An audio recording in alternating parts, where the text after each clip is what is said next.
Shalom saudaraku yang terkasih, kembali lagi dalam renungan kita. Mari kita berdoa terlebih dahulu. Bapa di dalam surga, kami menyerahkan hidup kami, perasaan kami, hati kami, pikiran kami. Pimpin kami untuk bisa mengerti kebenaran firman Tuhan pada hari ini. Dalam nama Tuhan Yesus kami berdoa. Amin. Tetap berakar di dalam Kristus. Itulah tema renungan kita pada hari ini. Kolose pasal 2 ayat 6-7 berkata, kamu telah menerima Kristus Yesus Tuhan kita. Karena itu hendaklah hidupmu tetap di dalam Dia. Hendaklah kamu berakar di dalam Dia dan dibangun di atas Dia. Hendaklah kamu bertambah teguh dalam iman yang telah diajarkan kepadamu. Dan hendaklah hatimu melimpah dengan syukur. Saya yakin dan saya percaya Bapak Ibu pernah melihat pohon yang sangat besar. Ya, meskipun ia menghadapi angin yang kencang, walaupun ada badai yang luar biasa, pohon itu tetap berdiri kokoh, bahkan tidak tumbang, kecuali kalau pohon itu sudah tua.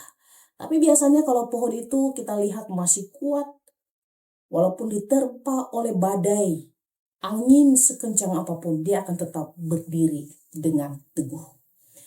Rahasianya adalah ada di akar yang kuat. Dan bukan hanya kuat ternyata, tapi harus dalam. Dan itu yang membuat dia tetap kokoh. Hal ini tidak hanya berlaku kepada pohon. Ini juga berlaku bagi saya dan saudara sekalian. Setiap kehidupan kita perlu berakar. Dan akarnya itu harus sampai dalam. Kenapa? Karena dunia saat ini penuh dengan goncangan. Dunia saat ini sedang tidak baik-baik. Ada begitu banyak ajaran-ajaran yang salah.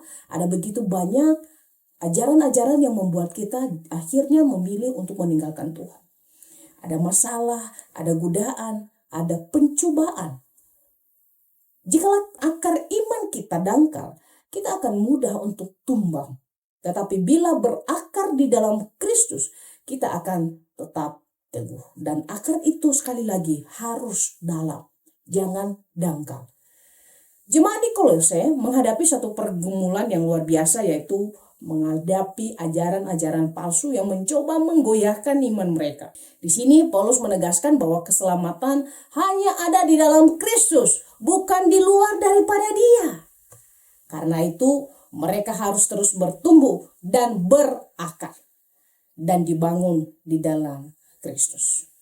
Berakar di dalam Kristus artinya fondasi hidup kita harus kepada Yesus. Sama seperti pohon yang menyerap makanan lewat akar, hidup kita harus menyerap kekuatan dari Kristus. Kalau akar iman kita tertanam dalam Kristus, kita akan mendapatkan kekuatan yang tidak bisa digoyangkan oleh siapapun.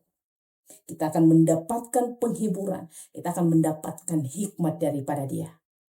Tetapi tanpa akar di dalam Kristus, iman kita akan mudah kering dan roboh ketika ada masalah.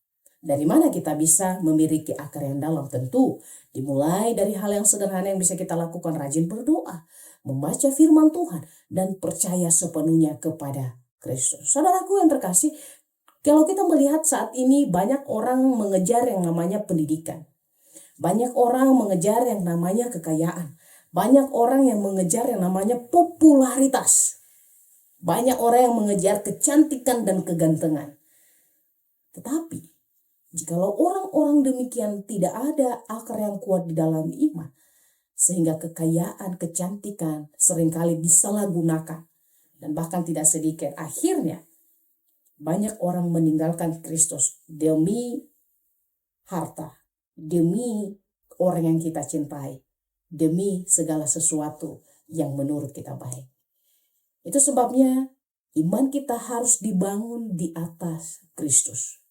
Di dalam pengenalan akan Dia. Perkuat akar kita supaya ketika badai datang kita tidak mudah goncang, kita tidak mudah jatuh. Karena Kristus adalah dasar iman kita. Mari kita berdoa. Bapa di dalam surga, terima kasih untuk firman Tuhan yang boleh mengingatkan kami bahwa kami harus berakar. Dan akar itu hanya kami peroleh di dalam Tuhan kami, Yesus Kristus. Terima kasih Bapa, dalam nama Tuhan Yesus kami berdoa. Amin.